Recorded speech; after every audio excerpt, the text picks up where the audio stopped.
December 7, 1941. It was a Sunday morning that began like any other in the tropical paradise of Hawaii. Sailors were sleeping in their bunks on Battleship Row. Civilians were heading to church. But at 7:48 a.m., the sky turned black. The drone of hundreds of aircraft engines shattered the peace. Within 2 hours, the United States Pacific Fleet was in ruins. Smoke billowed over Pearl Harbor, hiding the sun. Battleships sank into the mud, and over 2,400 Americans lay dead. The mastermind behind this devastating surprise attack, the man who dared to wake the sleeping giant, was Admiral Isoroku Yamamoto. He was the commander-in-chief of the combined fleet of the Imperial Japanese Navy. To the American public, he became the instant face of evil, a villain more hated than Hitler himself in the Pacific theater. But Yamamoto was not a simple monster. He was a complex, brilliant, and tragic figure. A man who had studied at Harvard University, who spoke fluent English, and who had traveled extensively across the United States. He knew the industrial might of America better than anyone in the Japanese government. He had warned his own leaders that a war with the U.S. would be a disaster, famously saying, "I can run wild for 6 months or a year, but after that, I have no hope of success." He was right. For exactly 6 months, Yamamoto's fleet dominated the Pacific. But then came the Battle of Midway, a turning point where the U.S. Navy, fighting against the odds, sank for Japanese aircraft carriers. The tide had turned. For 2 years, the United States forces chased Yamamoto's shadow across the vast ocean. From the coral seas to the brutal malaria-infested jungles of Guadalcanal, Yamamoto remained the ghost in the machine, always one step ahead, orchestrating the war from distant flagships. But on April 18, 1943, the game changed forever. In a mission that blurred the lines between honorable warfare and targeted assassination, American pilots would attempt the impossible. They would try to intercept a single man over thousands of miles of empty ocean, based on a secret so fragile that revealing it could lose the entire war. This is the complete, untold story of Operation Vengeance. To understand how a squadron of P-38 Lightnings found themselves hunting an admiral, we must step out of the cockpit and into a windowless, air-conditioned basement in Pearl Harbor. This was the domain of the combat intelligence unit known as FRUPAC. Here, a team of genius cryptanalysts and mathematicians led by the brilliant Commander Edwin Layton worked day and night in a haze of cigarette smoke and coffee. Their weapon was not a gun, but a mind. They were fighting to break the complex Japanese naval code, JN-25. The Japanese believed their code was unbreakable. It consisted of tens of thousands of 5-digit number groups, super-enciphered with a secondary book of random numbers. It was a mathematical fortress. But the Americans had found a crack in the wall. Through tireless effort in capturing Japanese documents from sinking ships, they had begun to read the enemy's mail. On April 13, 1943, a magical piece of intelligence was intercepted. It was a message sent to Japanese commanders in the Solomon Islands. The message was marked top secret and urgent. It was routine in nature, meant to alert the local garrisons to prepare for an inspection, but its contents were explosive. It detailed the exact itinerary of Admiral Yamamoto for an upcoming morale-boosting tour. The message was shockingly precise. It gave the times of arrival, the times of departure, the number of escort fighters, and even the type of aircraft he would be flying. 2 Mitsubishi G4M Betty bombers. It stated that Yamamoto would be arriving at the Ballale airfield on the island of Bougainville at exactly 9:35 a.m. on April 18th. The Codebreakers stared at the decrypt in disbelief. Yamamoto was known for his obsession with punctuality. The message said 9:35 a.m. He would be there at 9:35 a.m., not a second later. This was not just a piece of data. It was a death warrant. Commander Layton took the intelligence directly to Admiral Chester Nimitz, the commander-in-chief of the Pacific Fleet. Nimitz faced a profound moral and strategic dilemma. Assassinating an enemy commander was rare in modern warfare. It was viewed by some as outside the rules of engagement. There were practical concerns as well. If they shot down Yamamoto, the Japanese would instantly know their codes had been broken. It would force them to change their encryption, blinding U.S. intelligence for months. This blindness could cost thousands of American lives in future battles. Furthermore, some intelligence officers argued that Yamamoto was a known quantity. He was tired, he was losing the war. If he was removed, would a more fanatical, less predictable, and more dangerous commander take his place? The decision was too big for Nimitz alone. It went all the way to the White House. Secretary of the Navy Frank Knox consulted with President Franklin D. Roosevelt. The political and psychological analysis was clear. Yamamoto was the one man who held the Japanese Navy together. He was a godlike figure to his troops, the spiritual core of the Japanese war effort. His death would be a catastrophic blow to Japanese morale, equal to the loss of a major battle or a dozen battleships. It would shake the empire to its core. The order came down from Washington to Admiral Halsey in the South Pacific with a simple, chilling phrase that would echo through history: Yamamoto. The mission was handed to the 339th Fighter Squadron on Guadalcanal. Planning fell to Major John W. Mitchell, a calculating and precise officer. As he looked at the maps, the logistics seemed like a nightmare. The intercept point over Bougainville was more than 400 miles away from the nearest American base. The direct route was impossible. It was covered by Japanese radar stations on enemy-held islands. If they flew straight there, they would be detected hours before they reached the target. To avoid detection, the American planes would have to fly a massive semicircular loop, flying far out to the west and then hooking back in. They would have to skim just 30 feet above the ocean waves to stay under the radar horizon. The total flight time would be over 4 hours. The distance was staggering. No American fighter had the range for this, except one, the Lockheed P-38 Lightning. The P-38 was a marvel of engineering. The Germans called it the fork-tailed devil. The Japanese called it 2 planes, 1 pilot. It was a heavy twin-engine fighter with a unique twin-boom design. It was fast, heavily armed, and crucially, it had long legs. But even for the P-38, this mission was pushing the absolute limits of physics and fuel. Ground crews and mechanics worked feverishly overnight in the humid heat of Guadalcanal. They had to source large 300-gallon drop tanks, usually used for ferrying planes, not combat. These tanks were scarce. They had to be flown in from New Guinea at the last minute. The mechanics fitted them to the wings, praying the fuel lines wouldn't clog. If a tank failed to feed fuel, the pilot would have to turn back immediately. The margin for error was 0. If they arrived 5 minutes early, they would be spotted by coastal patrols, and the element of surprise would be lost.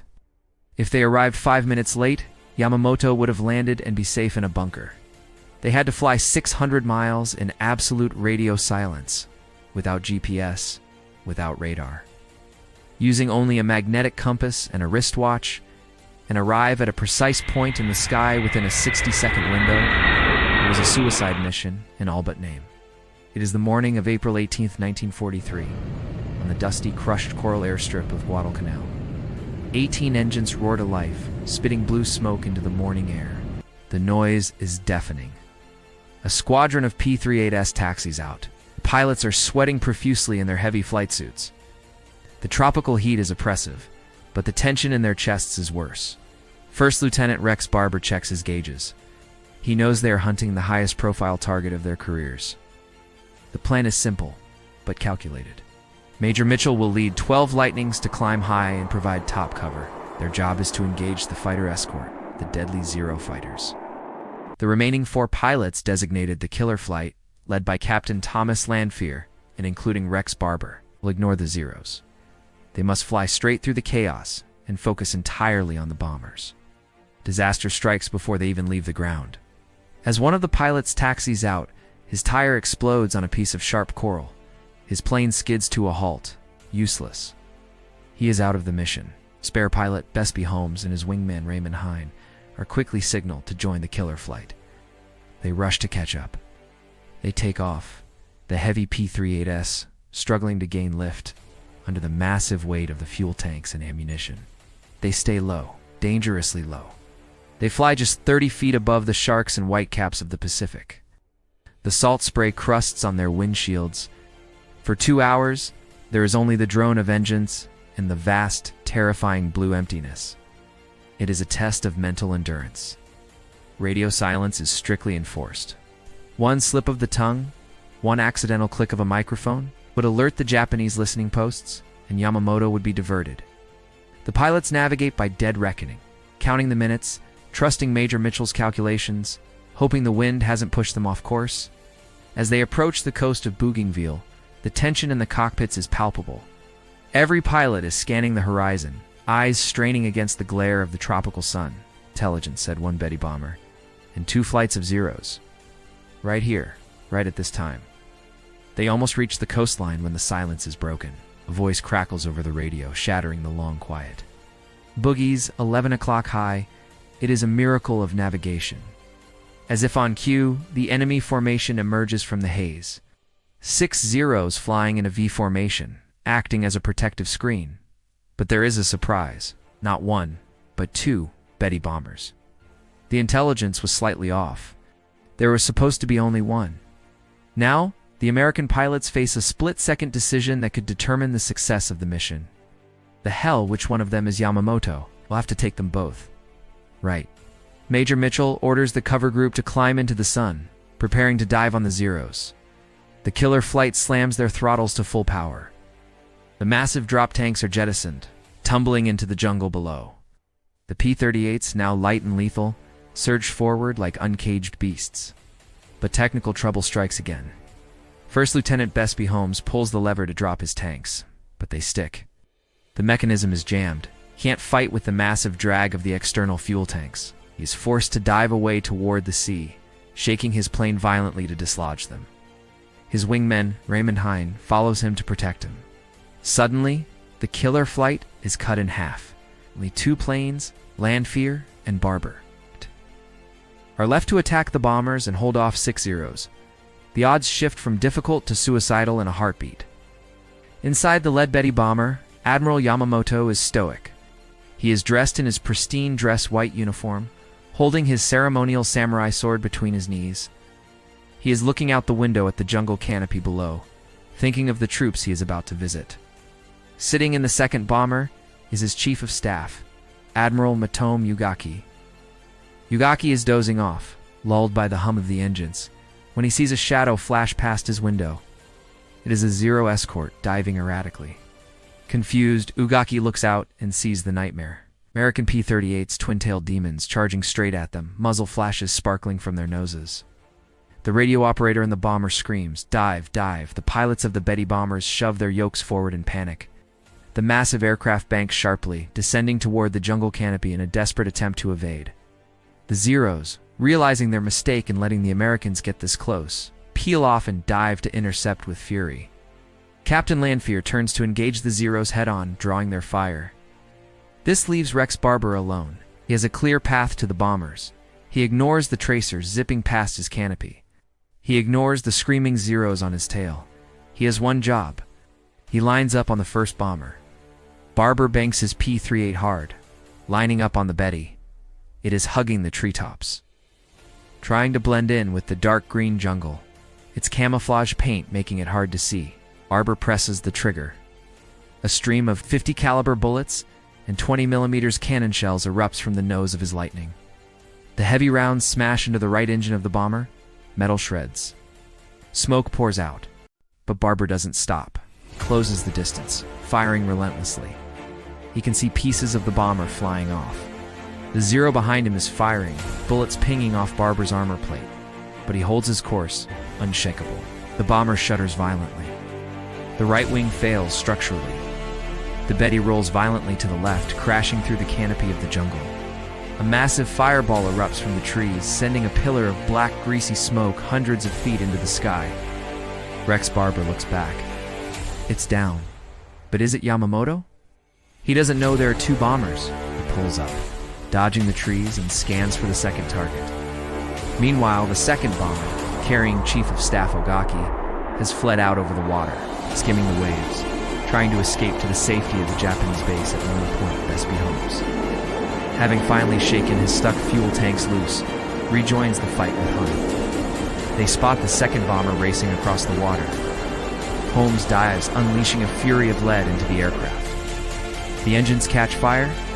The bomber slams into the ocean at high speed, skipping across the water like a stone before settling into the depths. Rex Barber, having escaped the Zeros, joins them to finish off any survivors, strafing the water to ensure no high-ranking officers escape. The mission is accomplished. Both targets are down. But the escape is just as dangerous as the attack. The Zeros are furious, seeking revenge for their failure to protect their god leader. They swarm the American planes. A chaotic dogfight ensues over the coast. Barber, Holmes, and Lanfear manage to break contact using the P-38's superior dive speed. But Lieutenant Raymond Hine is not so lucky. His plane is trailing smoke. The Zeros have swarmed him. He was last seen losing altitude, disappearing into the mist. He would never return to base. Raymond Hine became the only American life lost in the operation, a sacrifice for a historic victory. The flight back to Guadalcanal is somber, but electric with adrenaline. The pilots are running on fumes. When they finally land, the fuel gauges are tapping empty. Some engines sputter and die as they taxi off the runway. As Lanfear climbs out of his cockpit, he breaks protocol and shouts to the ground crew. That son of that man will not be dictating any peace terms in the White House. The news is flashed to Washington. President Roosevelt sends a coded message back to the squadron. It looks like the ducks have been hunted. Publicly, the U.S. says nothing. To protect the secret of the Codebreakers, they release a carefully fabricated cover story. They claim that civilian coast watchers in the jungle saw Yamamoto board a plane and radioed the information. The Japanese believe it. The secret of JN-25 remains safe. On the island of Bougainville, a Japanese search party hacks through the dense, unforgiving jungle. It takes them a day to reach the crash site. The scene is one of total devastation. The trees are scorched. The smell of burning fuel and flesh hangs heavy in the humid air. And there, thrown clear of the wreckage, still strapped into his seat under a tree, they find him. Admiral Isoroku Yamamoto. The scene described by the Japanese search party becomes a legend in itself. They claim Yamamoto appeared to be sleeping. He was sitting upright, his white-gloved hand resting on the hilt of his katana. His uniform was remarkably clean. In reality, forensic analysis suggests this scene may have been staged or tidied up by the search party out of respect for the admiral, to preserve his dignity even in death. He had been hit by two 50 caliber bullets, one to the shoulder and one entering his jaw and exiting above his eye. He died instantly in the air, before the plane ever hit the ground.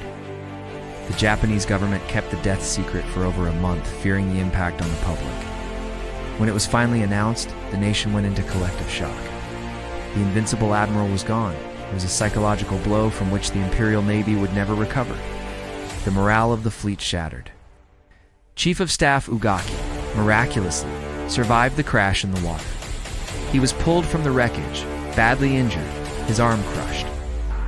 He would live to see the end of the war, but he was consumed by survivor's guilt.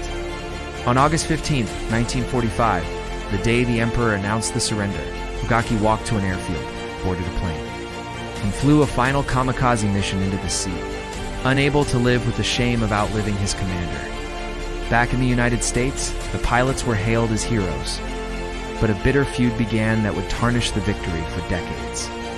Captain Lanfear claimed he shot down the lead bomber. Rex Barber claimed he did. For years, the Air Force gave them shared credit, splitting the kill.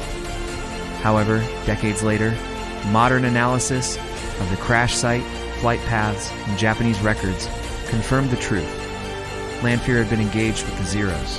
It was Rex Barber who pursued the bomber into the jungle. It was Barber's bullets that killed the admiral. Yet both men, along with the rest of the squadron, were awarded the Navy Cross for their bravery.